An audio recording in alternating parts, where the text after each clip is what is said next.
দেশীয় প্রযুক্তি প্রতিষ্ঠান প্রাইডেসিস বর্তমান সময় কিন্তু চমৎকার কাজ করছে এবং সেটা প্রযুক্তি নির্ভর কাজ।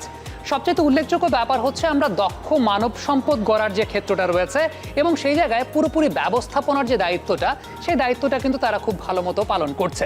আমরা বিগত কয়েক বছর ধরেই দেখছি যে প্রযুক্তি খাতে দক্ষ মানব সম্পদ গড়ে তোলার জন্য প্রাইডেসিস বেশ ভালো মতো কাজ করছে, যেটা বাংলাদেশের অর্থনৈতিক উন্নয়নকে ত্বরান্বিত করছে।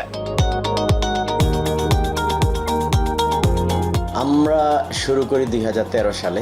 আজকে এক যুগ আমরা কাজ করতেছি। আমাদের টিমে এখন কাজ করে 250+ প্রফেশনাল। আমরা 400+ কোম্পানি অটোমেশন করেছি। আমাদের স্পেশালিটি হচ্ছে ইআরপি। আমরা বেসিক্যালি ইআরপি নিয়ে কাজ করি, অটোমেশন নিয়ে কাজ করি এবং ম্যানুফ্যাকচারিং ইন্ডাস্ট্রি নিয়ে কাজ করি, ট্রেডিং ইন্ডাস্ট্রি নিয়ে কাজ করি, সার্ভিস ইন্ডাস্ট্রি নিয়ে কাজ করি। আমাদের ফুটপ্রিন্ট প্রাইভেট সেক্টরে বেশি।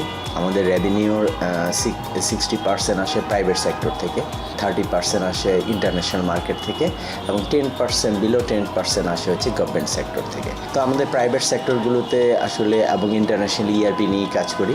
অ্যাপার্ট ফ্রম দ্যাট আমাদের কোম্পানি আমাদের আউটসোর্সিংয়ের কাজগুলো করি। আমরা এশিয়ার 26টা দেশে কাজ করি, ইউএসএদের সাথে কাজ করি, আফ্রিকার সাথে কাজ করি।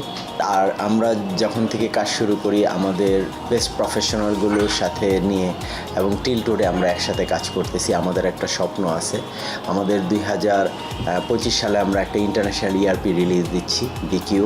এটা স্টার্টআপ, নতুন একটা স্টার্টআপ, ইন্টারন্যাশনাল স্টার্টআপ আকারে 8টা ল্যাঙ্গুয়েজে আসতেছে এবং এটা প্রথমে এসএমই ভার্সনটা রিলিজ হবে, তারপর এন্টারপ্রাইজ ভার্সন রিলিজ হবে। এটা এই বিকিউবে আমাদের টোটাল 24টার মতো প্রোডাক্ট থাকবে।